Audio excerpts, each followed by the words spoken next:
வணக்கம் மக்களே, இந்த வீடியோவில் எதை பற்றி பார்க்க போகிறோன்னு பார்த்தீங்கன்னா, ஒரு வீடியோ ஒன்று இப்போ ப்ளே பண்ணுறேன். அந்த வீடியோவை பாருங்கள், உங்களுக்கு எதை பற்றி பேச போகிறது தெரிஞ்சிடும்.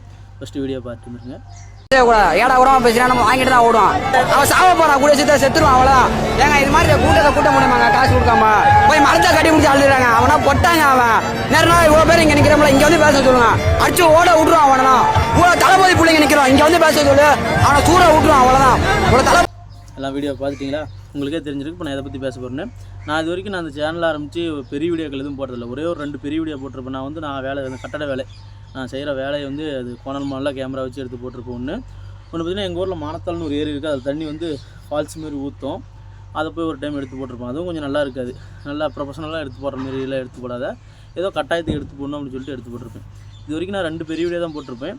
இப்போ பெரிய வீடியோ போடணும் அப்படின்னு என்ன ஏதோ கட்டாயம் இல்லை. நான் பெரிய வீடியோ போடணும் நான் நிறைய ஆசை, நேர காலங்கள் இல்லாதனால பெரிய வீடியோ போடுறதில்ல. ஷார்ட்ஸ் மட்டும் தான் போட்டுட்டு இருக்கேன். இது பெரிய வீடியோ, ஒரு லாங் வீடியோ வரும் அப்படின்னு சொல்லிட்டு நான் பேச போகிற டாபிக்ஸ் உங்களுக்கு எல்லாம் தெரிஞ்சிருக்கும். அந்த வீடியோ பார்க்கும்போதே அதில் அந்த தம்பி பேசும்போது, நான் இது வரைக்கும் பார்த்திங்கன்னா தாவேக்காவை பற்றியும், தாவேக்கா தொண்டர்களை பற்றியும், தாவேக்கா தலைவர் விஜய் அவர்களை பற்றியும் ஒரு 4-5 வீடியோக்கு மேலே போட்டிருக்கேன்.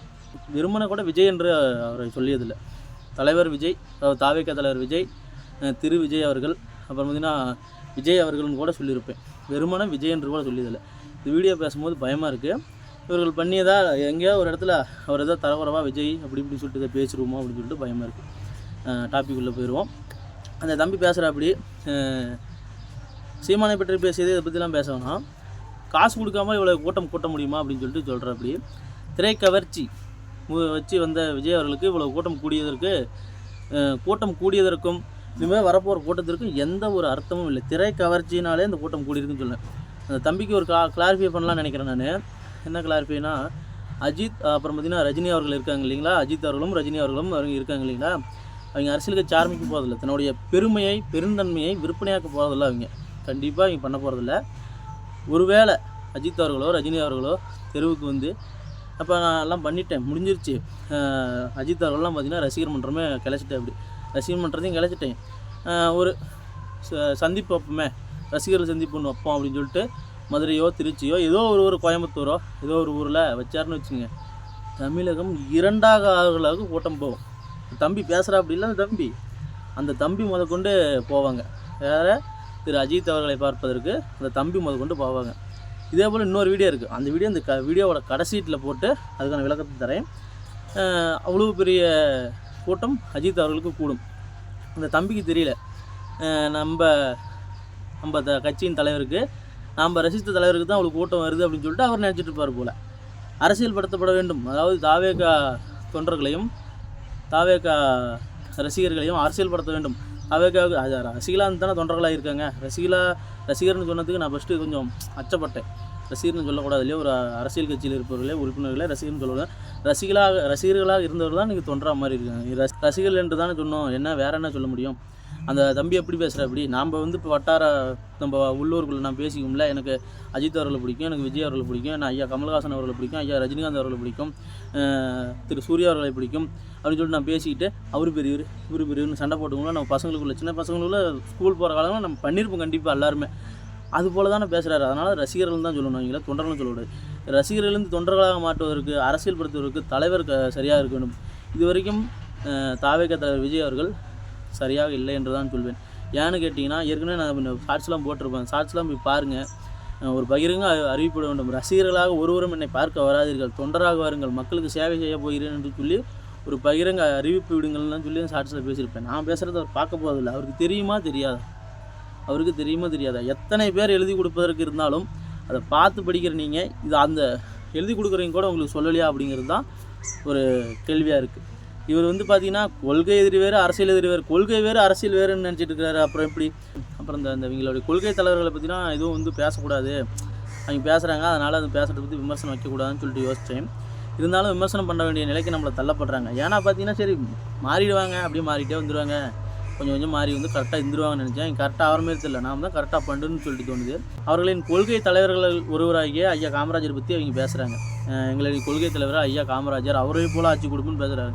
67 தேர்தல்களில் நீங்கள் சொல்லுது வரலாறு திரும்பியது 67-61 மாறிக்கிறதுன்னு சொல்கிறீங்களா, அந்த தேர்தலில் ஐயா காமராஜர் தோற்கடித்தாங்க. நீங்கள் எப்படி அந்த தேர்தலை நீங்கள் மேற்கொள்ளிட்டு காட்டலாம்? அப்புறம் ஐயா காமராஜுக்கு கொள்கை தலைவர்களை வச்சுருக்கிறது உங்களுக்கு என்ன ஒரு இது. அப்புறம் பார்த்திங்கன்னா தந்தை பெரியார்னு சொல்கிறாங்க இல்லையா, அவரை பற்றி எங்களுடைய தந்தை பெரியாரின் வழியில் அப்படின்னு சொல்லிட்டு பேசுகிறீங்க.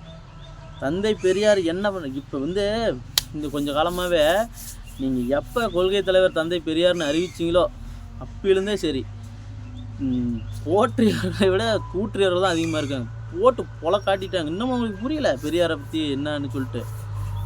தாவேக தலைவர்களுக்கும் தாவேகாவில் இருக்கும் தொண்டர்களுக்கும் இன்னமும் புரியல.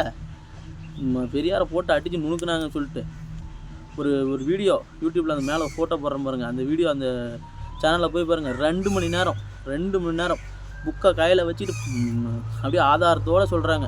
கிட்டத்தட்ட ஒரு 5 பேருக்கு மேலே உட்காந்து பேசிகிட்டு இருக்காங்க. அதில் 4 பேருக்கு மேலே அரசியலில் முதிர்ச்சி பெற்றவர்கள், வயதில் முதிர்ச்சி பெற்றவர்கள். ஒருவர் தான் பார்த்தீங்கன்னா செய்தி சேகரிப்பார் கிஷோர்னு நினைக்கிறேன். அவருக்கு தான் கொஞ்சம் வயசு கம்மியாக இருக்கும். அவர்கள் பேசுகிறவர்களோட கொஞ்சம் அவருக்கு வயசு கம்மியாக இருக்கும். இது 4 பேரும் பார்த்தீங்கன்னா அரசியலில் முதிர்ச்சி பெற்றவர்கள். இவரும் இந்த கிஷோரும் அரசியலில் முதிர்ச்சி பெற்றவர் தான். போட்டு அப்படி பெரியாரம் தரமட்டமாகிட்டாங்க. அந்த வீடியோ போய் பாருங்கள். தாவேக தொண்டர்களும் தாவேக ரசிகர்கள், தொண்டர்கள் ஆகலை நீங்கள் இன்னும் போய் பாருங்கள். அதை பார்த்துட்டு உங்கள் தந்தை பெரியாரோட லட்சணத்தை போய் பார்த்து தெரிஞ்சுக்கங்க. சின்ன வீடியோலாம் வேணாம். இன்ஸ்டாகிராமில் சின்ன வீடியோ வரும். நாம் தமிழர் கட்சி பேசுனது, ஐயா சீமான் பேசுனது, அப்புறம் பார்த்தீங்கன்னா நாம் தமிழர் கட்சி இருக்கு வேறு யாரோ பேசுனது, இல்லை இருக்கிறீங்க வேறு யாரோ பேசுனது பற்றிலாம் வேணாம். பெரியார் பற்றி பேசுனது அதெல்லாம் வேணாம். ஏன்னா வந்து உங்களுக்கு எதிர்கட்சின்னு நினைப்பீங்க கூட. அவர்கள் போய் பேசியிருக்காங்க. போய் பத்திரிகையாளர்கள் அவங்கெல்லாம் தமிழாசிரியர்கள் நினைக்கிறேன், பேராசிரியர்கள் நினைக்கிறவங்களாம் போய் பாருங்கள். ஒருத்தர் பத்திரிகையாளர் மீதெல்லாம் பேராசிரியர்கள் தமிழாசிரியர்கள் நினைக்கிறேன். கதம் பண்ணிட்டாங்க பெரியாரை. அப்புறம் பார்த்தீங்கன்னா தமிழர்கள்லாம் கொஞ்சம்லாம் விழிச்சுக்குன்னு நினைக்கிறேன். இப்படி திரைக்கவர்ச்சின்னு சொல்லிட்டு நம்மளை வந்து அப்படி தான் போட்டு மறைப்பாங்க. நம்மளுடைய வரலாறை மறைப்பாங்க, நம்மளுடைய நிதம் மறைப்பாங்க, நம்மளுடைய தத்துவங்கள், நம்ம எப்பயிலேருந்து இருந்துங்கிற அந்த இதெல்லாம் மறைப்பாங்க. இப்படி தான் பண்ணுவாங்க இவங்க. கொஞ்சம் விழிச்சுக்கங்க. இவங்க இந்த தாவேக்காவே பார்த்தீங்கன்னா அவங்களுடைய ஊரில் நடக்கிற பிரச்சனைகள் அவங்களுடைய நிலைப்பாடு என்னன்னு சொல்லிட்டு கேட்டிங்கன்னா தெரியாது. பரந்தூர் விமான நிலையத்தை பற்றி பேசுவாங்க. ஆனால் வந்து நாங்கள் விமான நிலையம் வேண்டாம் என்றே பேசவில்லைன்னு சொல்லுவாங்க. தூய்மை பணியாளர் போராட்டத்துக்கு இந்த போராளிகளுக்கு கூப்பிட்டு வச்சு ஆஃபீஸ்லேயே பேசுவாங்க. அதுதான் அவங்களுடைய இது. இன்றைக்கி விஜய்க்கு ஏன் போகலன்னு கேட்டோம்னா அங்கே வந்து பெரிய இதாயிரும். ஆகட்டுமே, ஆயிருந்தால் அது பிரச்சனை அப்பயே முடிஞ்சிருக்குன்னு நினைக்கிறேன். ஆகஸ்ட் 15 முன்னாடியே விஜய் அவர்கள் நான் யார்கிட்டையும் சொல்லாத அப்படியே சருன்னு போய் அந்த இடத்துல அந்த மக்களாக நான் அமர போகிறேன்னு சொல்லிட்டு உட்காந்தாருன்னு வச்சுக்கோங்க. 1/2 மணி நேரத்தில் வெறும் கூட்டம் கூடியிருக்கும். ஒரு 5-6 கேஸ் போட்டோம். மக்களுக்காக தானே வந்தீங்க, கேஸ் ஆகட்டுமே. அப்பொழுது நான் சத்தியமாக அதுமாதிரி நடந்துச்சுன்னா நான் ஒரு தாவேக்கா தொண்டனாக இருப்பேன். நீங்கள் வந்து ஆஃபீஸில் தான் கூப்பிட்டு பேசுவாங்க. கட்சித்தீவு நிலைப்பாட்டை பற்றி கேட்டோம்னா வச்சுக்கோங்க, என்ன சொல்லுவாங்க, திருப்பி கொடுத்து விடுங்கள் அப்படின்னு சொல்லிட்டு பாரதிய ஜனதா பற்றி பேசுவாங்க. ஆனால் வந்து பார்த்தீங்கன்னா அவர் அதை கொடுத்தது யாருன்னு கேட்டிங்கன்னா அவங்களுடைய நட்பு கட்சி, அவரோட நண்பரின் கட்சியான காங்கிரஸ் தான். நண்பரின் கட்சியான ராகுல் காந்தி அவர்களின் கட்சி காங்கிரஸ் தான். அதை தூக்கி கொடுத்தது கட்சித்தீவை. அதை பற்றி பேச மாட்டாங்க, காங்கிரஸை பற்றி பேச மாட்டாங்க. இவர்களுக்கு ஊழல் லஞ்சம் என்றால் திமுக தான். அதிமுக பற்றி பேச மாட்டார்கள். அவர்கள் நல்லாட்சி புரிந்தவர்கள்னு சொல்லிட்டு அதுமாரி தான் பண்ணுவாங்க. இவர்கள் இப்படி தான். இவர்களுக்கு ஒவ்வொரு விஷயத்துக்கு கூட இவர்களுடைய நிலைப்பாடு வந்து எந்த ஒரு விஷயத்துலையுமே சரியாக இருக்காது. என்னன்னு பார்த்தீங்கன்னா மீனவர்கள் பிரச்சனை பற்றி கேளுங்களேன். இந்த தொண்டர்கள்கிட்ட கேளுங்க. ஐயா விஜயர்கள்ட்ட வேணாம், தொண்டர்கள்ட்ட கேளுங்களேன். சுறாவளத்தை மேற்கொள்ளிட்டு காட்டுவாங்க. அப்படி நாங்கள் அப்பயே வந்து மீனவர்களுக்கு பெரிய அளவில் நாங்கள் வந்து எதிர்ப்பு தெரிவிச்சிருக்கோன்னு சொல்லுவாங்க. இந்த இந்தி திணிப்புக்கு எதிராக உங்களுடைய நிலைப்பாடு என்ன அப்படின்னு சொல்லிட்டு கேட்டிங்கன்னா இங்கிலீஷும் வேணாம், இது இந்தியும் வேணாம் அப்படின்னு சொல்லிட்டு நாங்கள் அப்பயே பாட்டு பாடி ஒரு பெரும் எதிர்ப்பு தெரிவிச்சிருக்கோன்னு சொல்லுவாங்க. அவர் பார்த்திங்கன்னா அந்த பண மதிப்பிழப்பை பற்றி வந்து எங்கள் ஆள் தான் முன்னே வந்து குரல் கொடுத்தார் மக்களுக்காக. பண மதிப்பிழப்பு ரொம்ப தவறானதுன்னு சொல்லிட்டு இல்லை, அவர் அப்படி சொல்லவே இல்லை. பண மதிப்பிழப்பை அவர் ஆதரித்தார். எப்படிப்பா நீ சொல்கிற அதுக்கு ஆதார் இருக்குன்னு கேட்டால் ஆதார் இருக்குது. நான் வந்து உங்கள்கிட்ட வீடியோ காட்டி போட்டு காட்டணுங்கிற அவசியம் இல்லை. வலைவழியில் போய் பண மதிப்பிழப்பு பற்றி விஜயின் கருத்துன்னு சொல்லிட்டு போடுங்க. இன்னும் யூடியூப்பில் இருக்குது, போய் போடுங்க. நான் உங்களுக்கு இன்னும் ஆதாரம் காட்டிட்டு அவசியமே இல்லை. இவர்களுடைய நிலைப்பாடு பார்த்திங்கன்னா இப்படி தான் இருக்கும். நாம் போய் மூழ்கிறோமோ அப்படின்னு சொல்லிட்டு ஏதோ ஒன்று சொல்லிட்டு நினைக்கிறோம். அந்த நேபாளில் புரட்சி வெடித்தது. தமிழர்களை வீழ்த்தி கொள்ளுங்கள் ஏன் சொல்கிறேன்னு பார்த்தீங்கன்னா நேபாளில் புரட்சி வெடித்தது. சமூக வலைதளங்களை அது முடக்கியதுனால தான், 26 வலைதள பக்கங்களை முடக்கியதுனால தான் புரட்சி வெடித்தது. ஆனால் அந்த புரட்சி வெடிப்பதற்கு ஒரு வாரத்துக்கு முன்னாடி கல்லூரி மேடையோ இல்லை பள்ளி மேடையோ தெரில, ஒரு மாணவர் வந்து இந்த பேச்சு போட்டிக்கு மேலே ஏறி அந்த பேச்சு ஒரு 25% புரட்சிக்கு மிகப்பெரிய ஒரு வித்திட்டதுன்னு சொல்கிறாங்க. நான் அந்த வீடியோலாம் பார்த்தேன். நம்ம செய்தி டிவிலாம் பார்த்திங்கன்னா, நம்ம ஊரில் இருக்க செய்தி டிவிலாம் பார்த்திங்கன்னா வன்முறைன்னு தான் போடுவாங்க. அது வந்து புரட்சி. அங்கே நேபாளத்தில் நடந்தது மிகப்பெரிய புரட்சி. ஊழலுக்கும் அநியாயத்திற்கும் லஞ்சத்திற்கும் எதிரான மிகப்பெரிய புரட்சி. அது அந்த மாணவர் பேசியது போல் நம்ம ஊரில் நிறைய பேர் பேசுகிறாங்க. ஆனால் நாம் வந்து அது பிழிச்சு முழிச்சிக்க மாட்டோம். புரட்சி வெடித்துக்கொள்ள ஆக வேண்டும். திரைக்கவர்ச்சினால் நாம் மூழ்கி விடக்கூடாது. எனக்கு ஒரு இடும்பாவனம் கார்த்திக் அவர்கள் தான் பார்த்தீங்கன்னா அந்த ஆதன் டிவி மாதேஷ் அவர்கள் பார்த்தீங்கன்னா கேட்டாங்க. நாம் தமிழ் கட்சி இடும்பாவனம் கார்த்திகிட்ட ஒரு கேள்வி. மாதேஷ் அவர்கள் என்ன கேட்குறான்னு பார்த்தீங்கன்னா, விஜய் தெருவுக்கு வந்தால் நாம் தமிழர் போன்ற கட்சிகள்லாம் சிறிது சிறிதாக காணப்படும், சிறிது கட்சியாக ஆயிடுவீங்க, அதனால தான் அவர் விஜய் வெளியில் வரமாட்டேன்னு சொன்னாங்க. அவர் என்ன சொன்னார்னா, இடும்பாவனம் கார்த்திக் அவர்கள் என்ன சொன்னார் பார்த்தீங்கன்னா, ஒன்றும் சொல்ல, சரி ஃபோக்கஸ் பண்ணுங்கள், கேமராலாம் அவரையே ஃபோக்கஸ் பண்ணுங்கள், நாங்கள் சின்ன சின்னதாக தெரிஞ்சுட்டு போகிறோங்கிற மாதிரி சொல்லிட்டு ஃபோக்கஸ் பண்ணிட்டு ஒரு மைக்கு நீட்டுங்க, ஒரு 4 கேள்வி கேளுங்க, பதில் சொல்கிறார பார்க்கலாம்னு சொல்லிட்டு. திருச்சி இதுலையா என்னமோ சொல்ல, திருச்சி கூட்டத்துலேயே என்னன்னு தெரில, மைக்கு நீட்டுறாங்க, கண்ணாடி மூடிக்கிட்டார். அவ்வளோதான். ஏன் செய்தியாளர்களை சந்திப்பதற்கு மிகவும் பயப்படாக இருந்ததில்ல. வந்து பார்த்தீங்கன்னா விஜய் அவர்கள் பண்ணுவது அரசியலே இல்லை. ஒருத்தர் சொல்லியிருப்பார், இன்ஸ்டாகிராம் பார்த்துருப்பீங்க அந்த வீடியோலாம், இன்ஃப்ளூயன்சர் மார்க்கெட்டிங்னு சொல்லியிருப்பார். அதுதான் உண்மை. அது விஜய் அவர்கள் செய்வது வெறும் இன்ஃப்ளூயன்சர் மார்க்கெட்டிங். தன் முகத்தை பார்த்து ஓட்டு போடுங்கன்னு சொல்லிட்டு மதுரை மாநாட்டிலே சொன்னார். அப்பயே அதை பற்றிலாம் நான் பேசணும்னு நினச்சேன், பேசக்கூடாது அப்படின்னு சொல்லிட்டு யோசிச்சனால தான் அப்போ பேசலை. இப்போ பேசணும் அப்படிங்கிற ஒரு கட்டாயத்தில் தள்ளப்பட்டிருக்கேன். அதனால தான் சொல்கிறேன். முகத்தை வைத்து நீங்கள் என்ன பெரிய காட்சிப்படுத்தப்பட்ட பொருளாக நீங்கள் உங்கள் முகத்தை பார்த்து ஓட்டு போடுவதற்கு அங்கே யார் நிற்கிறேன் இங்கே யார் நிற்கிறான்னு பார்க்காதீங்க. என் முகம் நல்லா விஜய்ன்னு நினச்சிக்காங்க அப்படின்னா என்னுடைய கொள்கையை பாருங்கன்னு ஒரு இடத்துல கூட சொல்லலை. அப்படி சொல்லுவார். ஐயா அஜித் அவர்கள் பார்த்தீங்கன்னா கலைஞர் வந்து மேடையில் உட்காந்துருப்பார். மேடையில் உட்காந்துட்டு இருக்கும்போதே போய் மேடை ஏறி பாசத்தலைவன் அந்த என்னமோ ஏதோ ஒரு நிகழ்ச்சிக்கே என்னமோ எங்களை வற்புறுத்தி கூப்பிட்றாங்க அப்படின்னு சொல்லிட்டு போல்டாக பேசினார். அப்படி விஜய் வந்து அவர்கள் மிகப்பெரிய ஆளுமைகளாக இருந்த அம்மையார் ஜெயலலிதாவோ ஐயா கலைஞரோ இருக்கும்போது எந்த ஒரு விஷயத்தையும் யார் ஆட்சியில் இருக்கிறாங்களோ அவங்களுக்கு வந்து சப்போர்ட்டாக இருக்கிற மாரி இருந்துருவார். யார் ஆட்சியில் இருக்கிறாங்களோ அவங்களுக்கு சப்போர்ட்டாக இருந்த மாரி இருந்துட்டு இப்போ எந்த காரணத்துக்காக அரசியலுக்கு வந்தாரோ தெரியல. சரி நல்லது செய்வார், ஒரு புது கட்சி வரட்டுமே அப்படின்னு சொல்லிட்டு நினச்சோம். பார்த்தா அவங்க இப்படி பண்ணுறாங்க. அப்புறம் இன்னொரு வீடியோ இருக்குன்னு சொல்லிட்டு ஃபஸ்ட்லேயே சொல்லியிருந்தேன், அந்த வீடியோ போடுறேன் பாருங்கள்.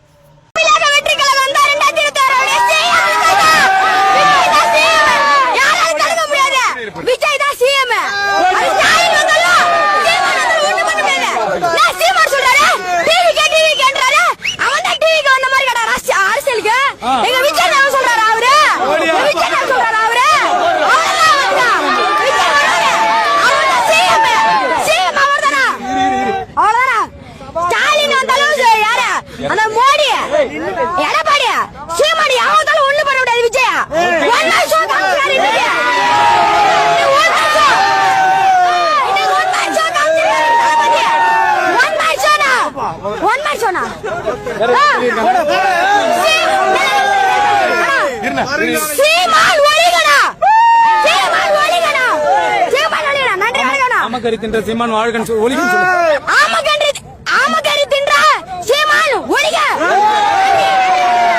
வாய் மட்டுமே பேசாதீங்க சீமான், வாய் மட்டுமே பேசாதீங்க, செயல செய்யுங்க. இங்க தளபதி வந்திருக்காருங்க. சொல்லு.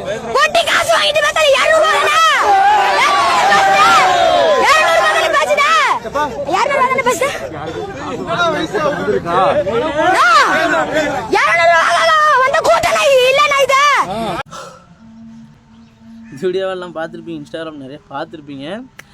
நான் எதுவும் சொல்ல விரும்பலை. அந்த பையன் சின்ன பையன், அந்த தம்பி அவர் பார்த்திங்கன்னா அவன் கொஞ்சம் கல்லூரி காலங்கள் அவனுடைய வாழ்க்கையின் அந்த இந்த சிறிய வயது முடிந்து அந்த இளமை காலம் தொடரும் போது அந்த வீடியோ அவன் ஒரு வேளை அவன் கண்ணில் பட்டுச்சுன்னா நம்மளோட பொதுவெளியில் இப்படி பேசணும் அப்படின்னு சொல்லிட்டு யோசிப்பான்னு நினைக்கிறேன். நல்லா படித்த நல்லா அறிவுள்ள பையனாக தான் நினைப்பான். ஆனால் இருந்தாலும் அவருடைய பெற்றோரை கொஞ்சம் கண்டித்து வைங்க. பொதுவெளியில் வந்து ஐயா எடப்பாடி அவர்களோ ஐயா முக ஸ்டாலின் அவர்களையோ அண்ணன் சீமான் அவர்களையோ பற்றி பேசுகிறது தப்பு. பொதுவெளியில் யாரை பற்றி பேசினாலும் தப்பு தான். இன்றைக்கி வந்து வேறவங்களை அவங்கிறாள், உங்களையே நாளைக்கு அவன்னு சொன்னாலும் சொல்லுவான். அதனால் கொஞ்சம் கண்டித்து வைங்க. எதுக்குடா பொதுவெளியில் போய் இப்படி பேசுகிற அப்படின்னு சொல்லிட்டு பின்னாடிக்கிறீங்க சொல்லிக்கிட்டு பேசுகிறாங்க. எங்கள் பையன் பார்த்தீங்களா டிவி டிபேட்டில் போய் ஒரு ப்ரெஸ் மீட்டில் பார்த்தீங்கன்னா எப்படி பேசியிருக்கானே அப்படின்னு சொல்லிட்டு பெருமையெல்லாம் படாதீங்க. பெருமைப்படுற அளவுக்குலாம் அவங்க பையன் ஒன்றும் பெருசாக எதுவும் பேசில்லை. தலைவர்களை பற்றியும் தாவேக தொண்டர்களை பற்றியும் எவ்வளோ நாளும் பேசிகிட்டே போகலாம், பேசிகிட்டே போகலாம். இந்த வீடியோவை எவ்வளோ தூரம் எவ்வளோ பெருசாக வந்திருக்குன்னு தெரில. அதனால் கொஞ்சம் எல்லாம் அரசியல் படுத்தப்பட்டு அடுத்த ஒரு கூட்டத்தை அடுத்து வர சனிக்கிழமைக்குள்ளே வேறு ஏதோ ஒரு உங்களுடைய ரசிகர்களுக்கு தொண்டர்களாக மாற்றும் ஒரு வேலையை செய்யுங்க, சின்னதாக ஒரு வேலையை செய்யுங்க அப்படின்னு சொல்லிட்டு விஜய் அவர்களை பார்த்து கேட்டுக்கிறேன், தாவேகா தலைவர் விஜய் அவர்கள்ட்ட கேட்டுக்கிறேன். இந்த வீடியோ ஒன்றும் பெருசாக இதாகாது. நான் இது வரைக்கும் பெரிய வீடியோ எதுவும் போட்டதில்லை, பெருசாக பேக்ரவுண்டு எதுவும் நல்லா இருக்காது. வீடியோ எப்படி இருந்துச்சு என்னங்கிறத கமெண்ட்ஸில் சொல்லுங்கள். கொஞ்சம் பேசுனதில் ஏதாவது தவறுகள் இருந்தாலும் அதை சொல்லுங்கள். பேசி கொஞ்சம் திக்கி பேசினாலும் அதையும் கொஞ்சம் மன்னிச்சுக்கோங்க. அடுத்த வீடியோ நல்ல ஒரு வீடியோவாக பார்க்குறவங்கள